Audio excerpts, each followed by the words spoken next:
All right, welcome back, everybody, to the Real Perspectives podcast. I am one of your hosts here today, Vladimir Bosanac, co-founder and publisher of the Registry. I'm joined today by two wonderful and very important women in Silicon Valley. I'll have actually Patty say hello here first as my co-host and introduce herself. I'm Patty McGuigan, and I am a commercial broker at Newmark Commercial in the Palo Alto office in the middle of Silicon Valley in Northern California. I've done this for a number of years. Wonderful. And then we're also joined by Connie Verceles from the City of Sunnyvale. Connie, tell us a little bit about you and what you do there. Absolutely. Hello, everybody. Connie Verceles. I'm the assistant city manager now. Since we spoke and I've got promoted, so I'm the assistant city manager now for the city of Sunnyvale, California, which is the heart of Silicon Valley. We're right in between San Francisco and San Jose. And as the assistant city manager, I'm tasked with overseeing departments and running the city for all the administrative functions of it. We are a city manager council type of city, meaning that we have professional staff that run the city, the day-to-day operations, and we rely on the mayor and the council who hold part-time positions to provide policy directions. But we are involved in running the city, the day-to-day operations, with our very big budget and over 1,000 employees. Our current population is about 162,000 right now, and we're the sixth largest cities in Santa Clara County. And the Bay Area, yeah. Sorry. Yeah. And if that wasn't impressive, one of the main reasons that we wanted Connie to come here and speak with us is the amazing growth and the amazing development and also redevelopment that the city has gone through in the last decade or so.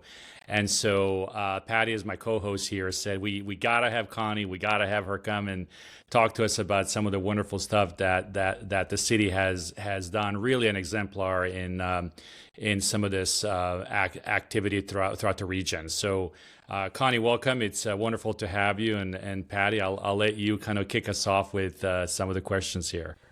Yeah, well, I will tell you, when Vlad just first approached me, and I'm a Hollywood girl. I was born in Southern California, and so I live with all of the Oscars and the best NFL and the who won the Tonys and whatever. And I thought the theme of my little thing today is to see who wins the award as the best city in our magic 50 miles from San Francisco down to San Jose. There's about 17, 20 cities. And as a broker, I've worked in many of those and understand sort of how they work and what they're good at and what they need help at.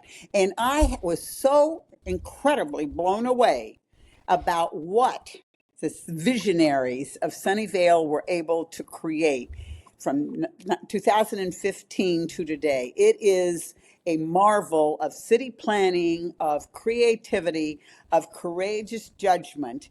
And honestly, every city should be forced to come and study Sunnyvale. So Tony and I have known each other for a very long time. And you have to realize in 1995, Sunnyvale had just about the same population. I think it was 150,000.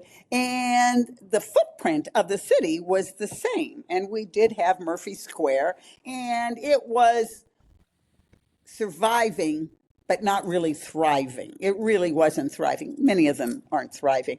And they went through a tumultuous time, and it's a great backstory that would make a great Hollywood movie, quite frankly. And I want Connie to tell us that. Now, you have to realize we were dealing with a monopoly board of the same size for the city of Sunnyvale. So we couldn't knock down like some more apricot trees and expand it. We had the footprint. That was what it was going to be. And it was so interesting how you got to 2015. And Connie, tell us that story, because that's a really good one.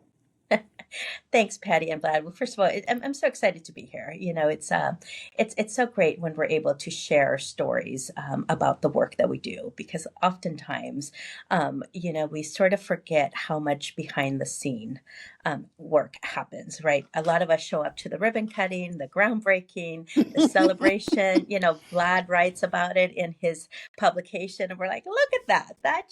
We snapped our fingers and poof, it happened. So it just happens, right? right? So I'm really glad that we're taking some time to sort of pause a little bit and just really look at some of these projects and how long it's taken to get here, how much work and how much dedication and how much leadership, quite honestly. We're talking about it obviously from the city's perspective. And, if I could just take a little bit of a step back, and I want to say, thank you for having me on. And I'm so honored and so glad to be here. And Patty, I share your enthusiasm, but, I'm here because I'm very lucky that I get to do this type of work. But the work that we do in Sunnyvale, it doesn't happen it's not one person, right? As I mentioned earlier, we have about 1,000 employees that it's all of their work, right? And planning and building and inspections and fire prevention. I mean, like every department involved in the city and every employee touches all the projects that we do. So I just want to be clear that it's not a team of one, it's a team of many. And a lot of it, all the credit goes back to them and to our elected officials. I mentioned that we are a city manager, city council type of government where we have professional staff running to the day-to-day operations of the city. But we really do rely on those council members and the mayors to stay consistent, right? Stay consistent to the leadership and the commitment and the mission of what we're trying to accomplish. And Patty, you're referencing our project, which is now called City Line, but it has gone through many different names, right? It used to be the mall, the downtown Sunnyvale Mall. Then it was going to be called the Wave. Then it was going to be called, something else. It had a bunch of different reiterations, right? We went through bankruptcy. We went through a receivership. We went through, recessions. We went through from the city side. We had 7 city managers during that time and 33 council members and mayors. Right. And it was everything that could go wrong on a project went, financing dried up. Again, the recessions hit. People couldn't make the project pencil out. The mission that we had from the city is we wanted a true mixed use project that had the 3 legs of the stool. We wanted office down there to be able to provide the population for the daytime. We wanted housing for people who work and live, who work there to be able to live near where they lived. And then we wanted retail. We wanted a place for them to have, where to go buy their foods, where to buy their groceries. And the downtown proved to be such a beautiful location adjacent to a Caltrain station. And for those of that's, a train that goes all the way from past San Jose all the way to San Francisco. It's the daily commute lifeline for a lot of people. So it was a perfect location to do that high density. But again, it took us a long time. It took us commitment. It took us leadership. We had 4 developers that, throughout reiterations that provided different projects. And a lot of them wanted to change, when housing was hot, they said, forget the office. We can't build office. We can't pencil it. We want to convert everything to residential. And we said, no, from the city, that's not our vision. That's not what we want. We're going to stick around. And the only tool that the city had was our zoning. That's the only thing that we had to hang our hat on. So, again, it was a very long process. And, we did a specific plan in 2015. That's where Patty gets us to. And then once we had that, I felt like we had the right ingredients for the cake. And then after that, we started building the first layer. We opened Whole Foods. We opened the theater, the AMC theater. We opened up office space that Apple and Nokia initially moved into. Target had been there from the beginning, and then we moved on to the city also invested significant amount in historic Murphy Avenue. The restaurants came, and then we had our first, residential towers open. And then we had unheard for Sunnyvale, small community that does not like density. We had a 12-story residential apartment tower open. So it really is like a Cinderella story. And again, I could go on and on, but those are, like the sort of the tail bits of what happened. But it's many, many years of hard work from a lot of people. Yeah, Connie, if I can just quickly ask a follow-up question here. Yeah. So you mentioned there were something like 7 city managers, 30 plus city council members that went through during this period. But obviously there was a common thread that made this possible, that there was a vision there and it was a shared vision, right? Was there something about that point in time, as these companies, tech companies were evolving and growing, and the city sort of saw itself as a really important kind of geography within the broader Silicon Valley? Was there something specific that you guys saw that maybe others didn't, that made that happen? Yes, again, we were focused on the transit-oriented development that we wanted. We knew that that was a location where we could add the density to the city. That we knew that that was a location where we could add additional housing units, where we could add additional office. And again, it had everything that everybody's looking for, right? We were hearing at that time as office was changing, and this was pre-pandemic when we were doing that plan. So everybody was cramming everybody into the office, right? If you think about it, that's when the term hoteling for cubicles came about, and private companies were creating their private transportation companies, because they were doing shuttles, they were doing buses. Right. So we knew that we needed a place that provided all three of those factors, right? We needed the office space for them and in large amount. And, we're talking over 1 million square feet of office, where we also knew that we needed apartments, not single family homes, because the workforce at that time leaned towards more of the younger generation. So a lot of the employees, and we heard from the companies, they weren't looking for the single family homes, in suburbia. They wanted a little bit more of a little bit of an urban feel, but still, safe and clean and reliable, and all the amenities that go along with, being in the heart of Silicon Valley. So that was the vision that we pushed on the developers, and we really stuck to our plan. And really sold the transit oriented, like, again, getting people off their cars and taking the train. That was, a godsend for us. Yeah.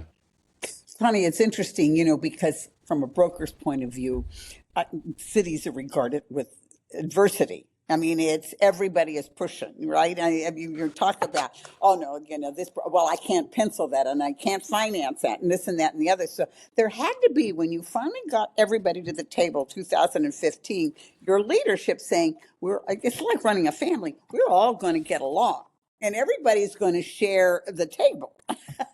Must have been so interesting, because I've been there when they just, that they're project oriented. They're not community oriented. And Vlad, let me tell you, this is now a city that you will hear community oriented all the time. So it must have been so fascinating, because you should say you had 4 developers and you have the ones that come and go, it's like the gold rush, the ones that come and go, we're going to make money and leave. You chose one that was, Hunter is a long time. They all had to decide they weren't going to get as big a piece of the pie as they wanted. That was a big one for them, and getting this balance sort of kind of in the same amount of time is a modern day miracle. Tell me about, Vlad, they have 1 acre in the middle of this wonderland, this monopoly board that the city owns. It's a Redwood Square, which is just the most interesting concept. You can stop at Whole Foods, pick up your sandwich, stop at Target, drop that off at your apartment, come down, meet your friend, walk the dog, watch your kid roller skate or skateboard or whatever he's going to do, go back to work or go to the movies or whatever in this magic 1 acre. I call it your bedroom, the grand room of the city. Now, that had to be prime property. How did you capture that away from saying, well, if I'm going to do housing, I need that. If I'm going to do, I just can't imagine. I know developers. They're spoiled brats, please. They want it all. It's how did you manage to get them all to be balanced and, agree to this center, which is marvelous? Who gave in and who didn't? Which one did you have to drag to the table? Which one did you, have to smack around? I'm intrigued with this. How'd you get it done? Well, if I tell you, then every city would do that. No, I'm just kidding.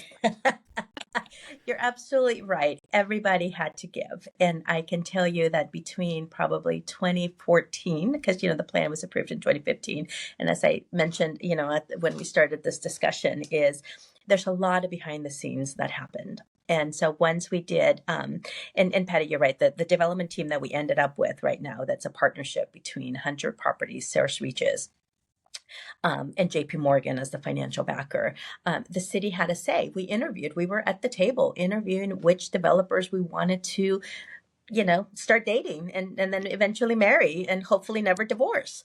We wanted it to be, this is like our forever friendship.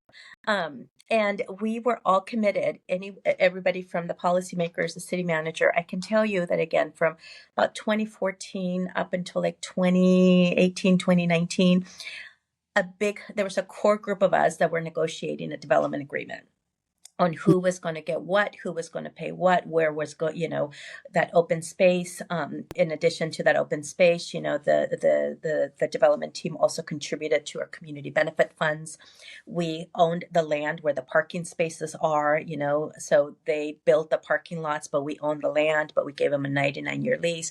So there's a lot of complicated documents that, I said earlier that we wanted to be married. It's almost like we were married 5 times because we had to keep amending our marriage license of, okay, here's this parcel and this is how that's going to be handled. And we have a maintenance agreements and we have, cost sharing agreements, and it was contaminated. So we had to figure out how to share the cost of that contamination.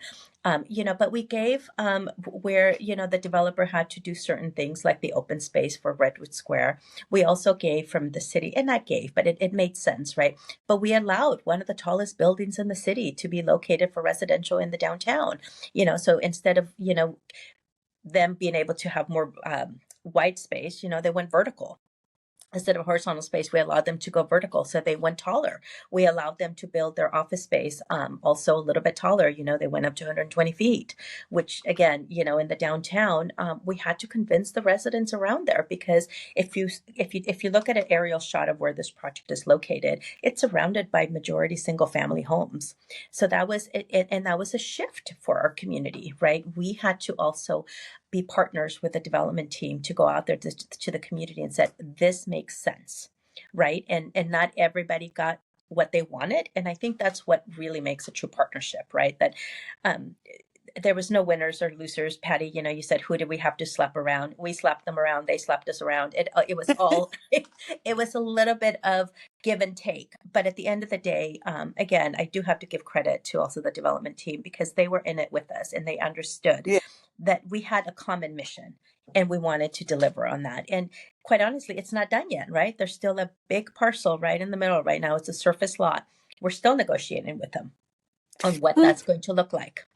Tell us about, this is a side story, but it's such a wonderful side story. The city owned this lot, and you got to build housing for disabled people that worked for the city, within the city, for different people, right? That's wonderful. That's called charity. That's called foresight. I mean, that's wonderful. I mean, it's totally filled up, Vlad, and It's I also think you're called building another. community, right? I mean, taking care of the community. Oh, It I mean, is. that's really. Yeah, and I do want to be clear that that affordable project that was built is not part of this. So that's Hunter and Sarah's are not part of that. That was a different project, but it's right adjacent to this property. And some of the community benefit funds that are used by developers that pay, and City Line pay to that, we use that to sort of take care of that community, right? So this is why it's all connected. So adjacent to one of the major projects, City Line, right across the street on Matilda, the city did we, as Patty said, we owned a parcel when we partnered with affordable housing, and we built a project that's beautiful, with related properties. And I think that's the relationship, again, I go that behind, there's a lot of work that goes to, again, the ribbon cutting or the council meeting where the project gets approved, or when we read about it in the media. There's a lot of people that are doing really good work on both the city side, the policy, from our elected officials, and then the development community. At the end of the day, it does have to pencil out for them, because they their performer has to work. But I think from a city's perspective, and I think what Sunnyvale has done really good is that, we start with, what do you want to do? Where do you want to get to? Right. And then we can say, well, under existing policy, existing zoning, existing requirements, you may not be able to get that. But well, let's start massaging it. Let's figuring out, right, what if you want to get there, you may not be able to get there in a straight line, but maybe if you do this, shrink the building, cut off a few square feet if it's an office, or maybe the building, or if it absolutely does not work, we don't spend a lot of time making you waste your money from the get-go. We say, you know what? No, that's not going to work. That's not something that we would support. It's not something the community wants. Because what Sunnyvale does also really good is we do very good long-range planning. We know what we want to do, and we don't react to market conditions. And this is where I think sometimes we could be a little bit of a conflict with developers, right? Because they're chasing the market. This is what's hot and what's good to go right now. And that's not something that we do. We say, here's our plan, and this is going to be office, or it's going to be mixed use, or it's going to be residential, or it's going to be whatever. And if they come and say, oh, the market will never see that, and we'll say, well, it's okay. We'll wait. Yeah. We'll wait. Yeah. And they didn't have to wait 25. And this was accomplished in 9 years.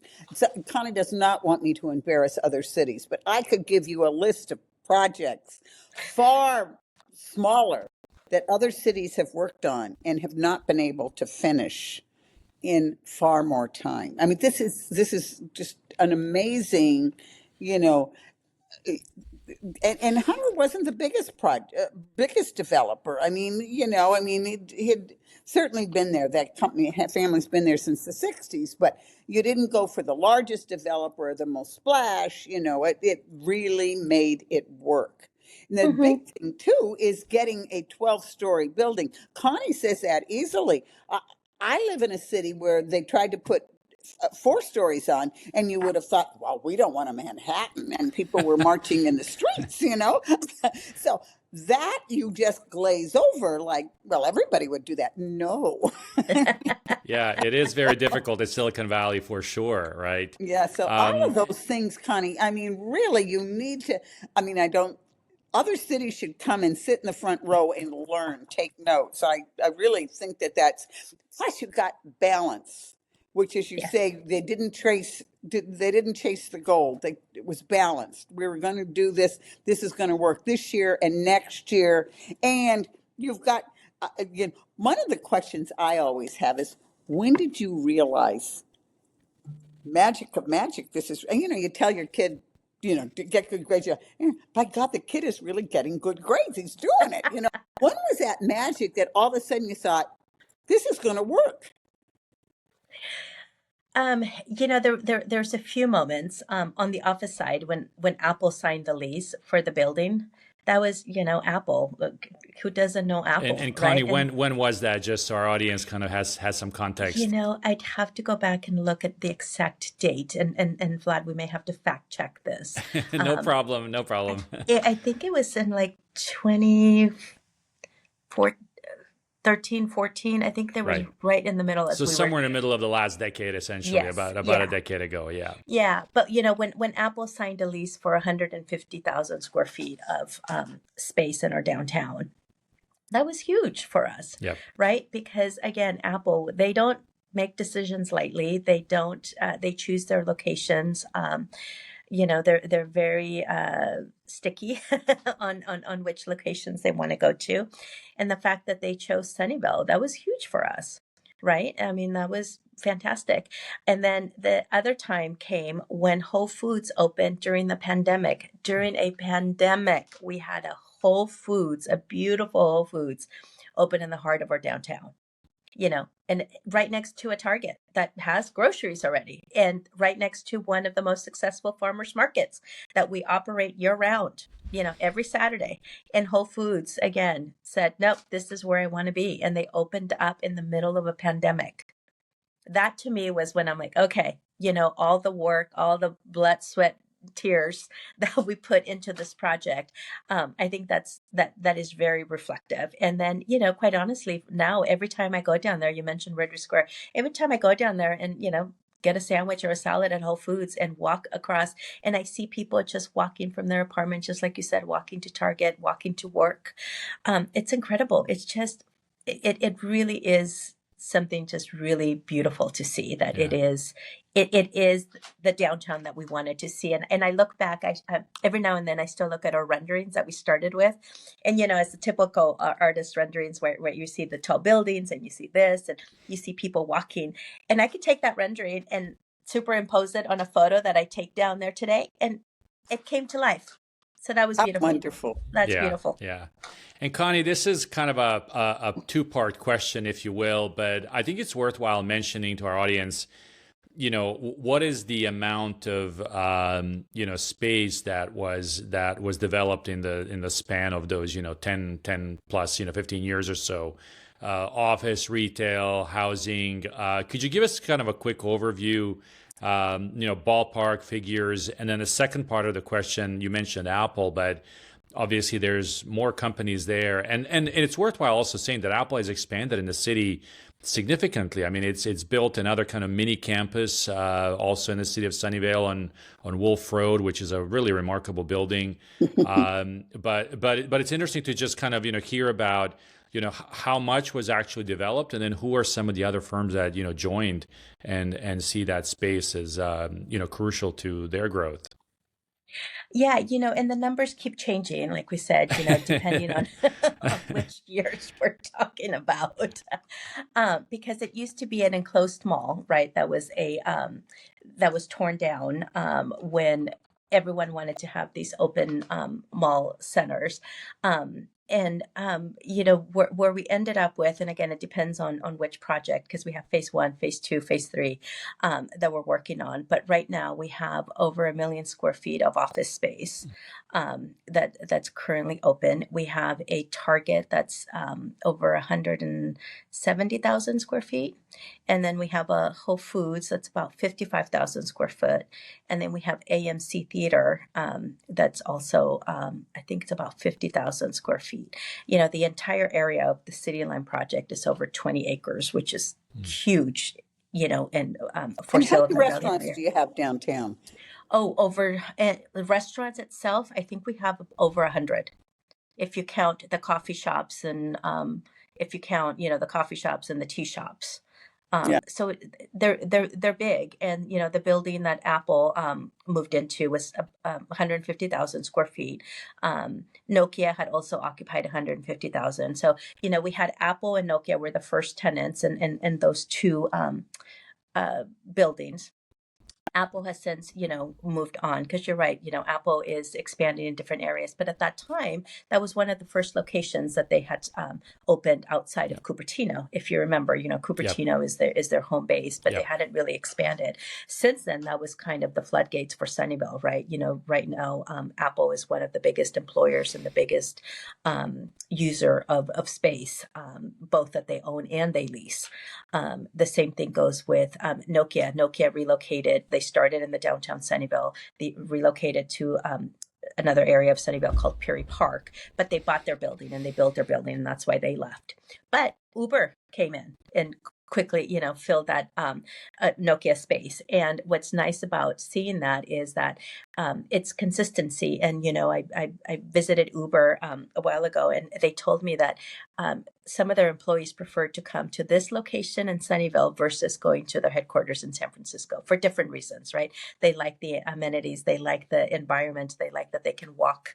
And they like the ambiance down here a little bit better. And then, of course, just recently Databricks announced that they are taking the other two new buildings. Well, one in like 3/4 of the building. So that's, those are the great companies. But aside from that, we have CrowdStrike that's down there too. So it's not just, the big companies, but it's we have Target does their R&D down there. We have a building that has you can rent a cubicle. It's like day work type of thing. You just rent a cubicle. You can rent multiple cubicles. You can rent them by the hour. You can rent them by the day. So it's a really good ecosystem of the people that makes the downtown.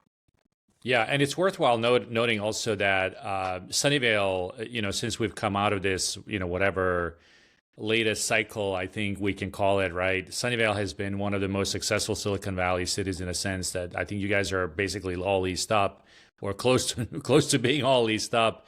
I think somebody said don't come to downtown Sunnyvale in October on October 1st because you have what, how many, like 2 million square feet of office being occupied on that day or something Yes. like that. Yes. So it's going to be a very, very busy town coming here shortly. Yes, and then again, that goes into adding to additional the other businesses that we have, right? Because as we were busy with building this project, and again, the number of acres and the square footage that's down there for City Line, and the almost 800 housing units down there, right? In addition to that, we were also building hotels. We were, or not building, but we were entitling and making hotels being built. We were also working with one of other large companies. Intuitive Surgical is manufacturing here in Sunnyvale, which a lot of people say, you can't manufacture in Silicon Valley, you can't manufacture in California. Intuitive Surgical built, 1.1 million square feet of new manufacturing facilities. Applied Materials is in the middle of building their Epic Center, which is world renowned. I mean, they're making partnership with some of the who's who in the tech valley. So that's exciting for us, right? And we just don't stop. Google over in the Caribbean built also another 1.1 million square feet of office space for their cloud function that they just recently moved into. And if you have a chance to come see those buildings just from the outside, gorgeous buildings. Yeah. Gorgeous building that Google has spent significant amount of money on it, and then their outdoor space. It's open to the public, so everyone should come and enjoy the walking path around Google and just look back and see the beautiful buildings. It's just phenomenal what's going on in Sunnyvale and in Silicon Valley. To give you a contrast, remember in 1995, I think they had 200,000 units, and now in residential, and now you've got, or 20,000. It was amazing. Now you've got, I think, 1.5 million to 2 million, and you're building some more residential down there. I mean, it's just transformational within in the same monopoly board space. I mean, this all happens between Matilda and the train station and Evelyn. Can I call it Evelyn? Yes, just 6 city blocks is what we always refer to it. And they haven't changed. 6 city blocks. That's creativity. Take your Play-Doh home and figure out how to do it. I mean, that's just really marvelous. And we talked about how they got the community to agree to this, and they had to be multiple meetings over the. Yes. We did. We had a community stakeholder meeting that they met for about a year, and there was very active participation. I mean, I'll share a funny story, and she's not shy about saying this. A previous mayor and council member ran on that issue that she did not like what was going on in the downtown area.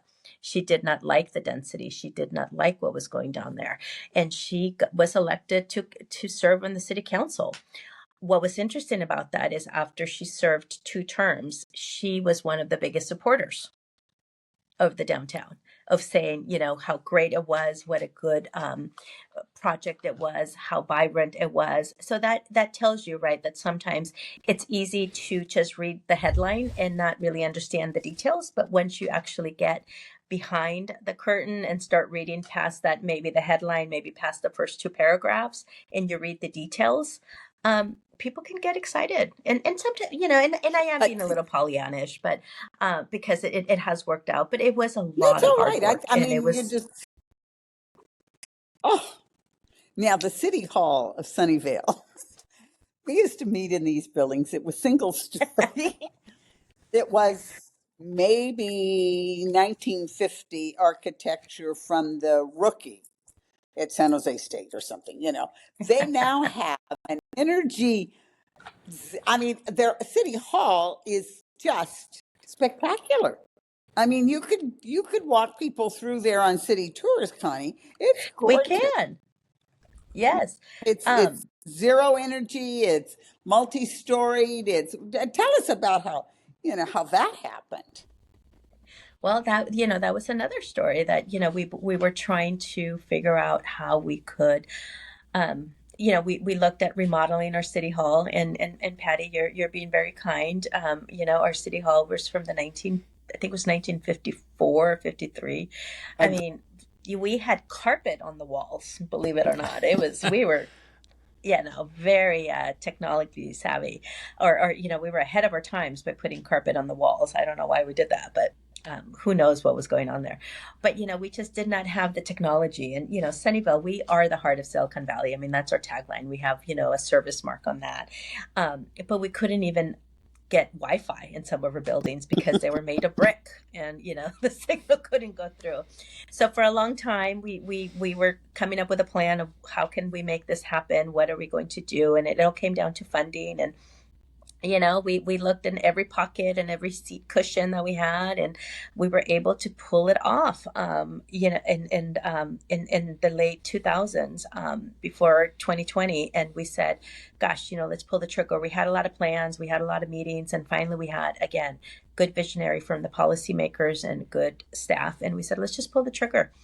And we were able to self-fund it. We sold some bonds, but it was all self-funded. We didn't ask our residents to pay for it.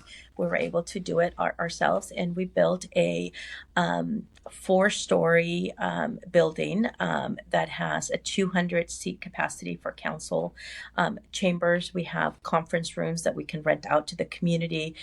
We have underground parking. We're a net zero building. We have solar, and it was part of our Civic Center project, and that was just phase one. We also wanted to add a library as part of it, but we just did not have the resources because the library is part of it's in a separate building, so we couldn't align it. But it's incredible to see. It took a long time. Again, that's one of those things that we had the ribbon cutting. Everyone's like, "Oh my God, you built this city hall," but. A lot of work came into it, and then what that allowed us to do also is to consolidate the majority of our services and be able to provide better services to our community, because before we were also in different buildings and different locations. So we're very excited. Our building has won some awards for being green and net zero, and it really is also another phenomenal building that we were doing as we were also working on downtown. Yeah. Connie, I think it's fair to say that when, people walk through or drive through the city of Sunnyvale, or any city for that matter, in this region, they'll see the logo in the building and they'll say, wow, look what Uber did. Look what Databricks did. Look what Apple did, right? This looks really, really remarkable. They don't often think about the process that you've described here in the last, 30 minutes or so, with what the city has to do, and the, planners and the, council members and all that other stuff, right? What do you think the role of somebody like you, assistant or deputy or city manager, right? Sort of the leadership of the, of the cities and, counties, will be in the foreseeable future? What happens next also for you guys in Sunnyvale? Yeah, our role will continue to drive the city. The biggest things that we are looking at right now is AI, just like everybody else. Municipalities are not immune to how AI could impact, assist, support, insert word here, right, the work that we're doing. So we're constantly trying to assess and come up with a strategy and ensure that we are aware of any policy issues, concerns that our staff may have in regards to how we use that. But Sunnyvale, the other thing that I haven't mentioned, but what Sunnyvale is really known for, is that we do a 20-year budgeting. And what that means, I'll be clear, we don't budget for 20 years. We're not crazy. We know how to budget. Every 2 years we look at our budget. But what that means for us is that we don't take on any new project that we cannot fund, that we don't have the money to fund for the next 20 years. And we account for that.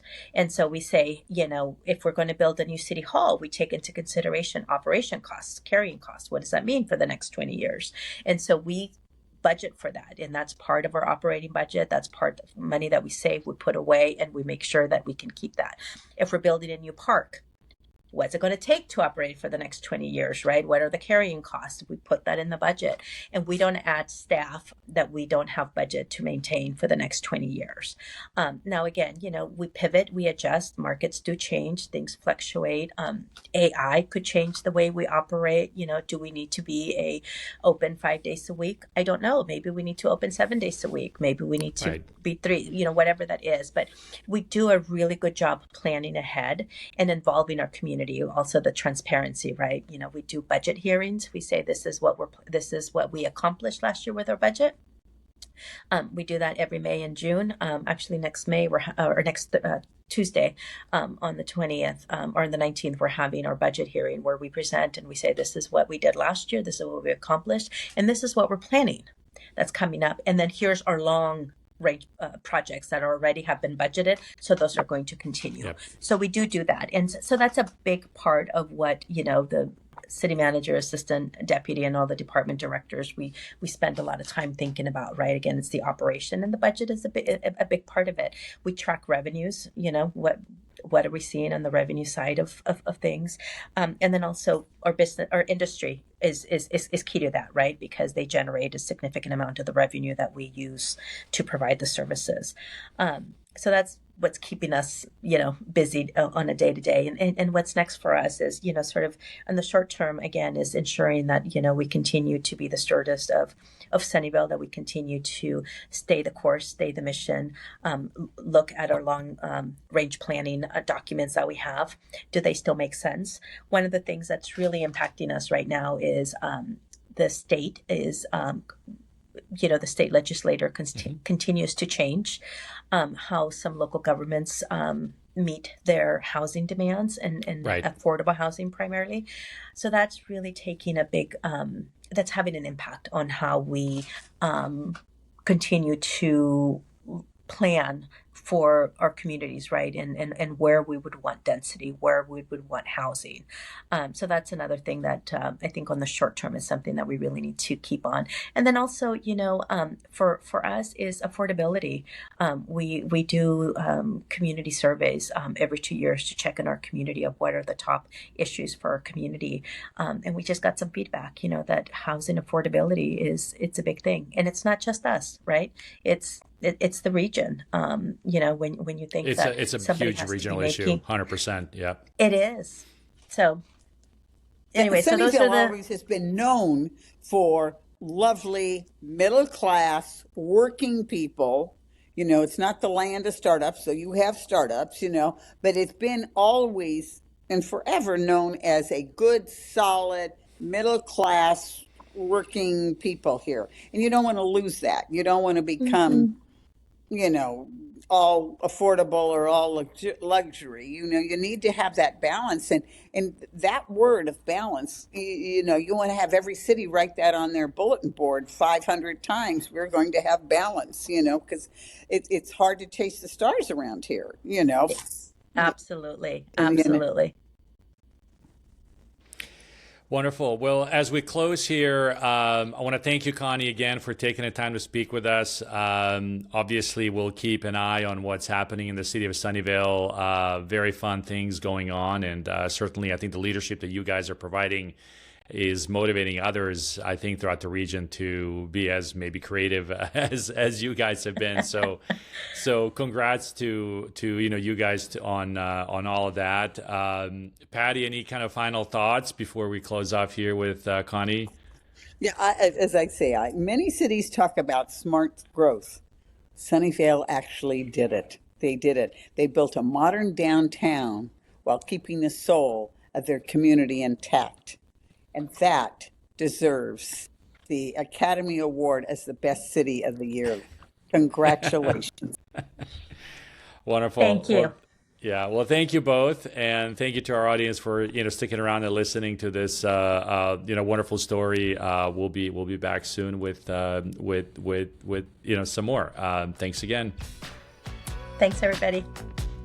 Go on.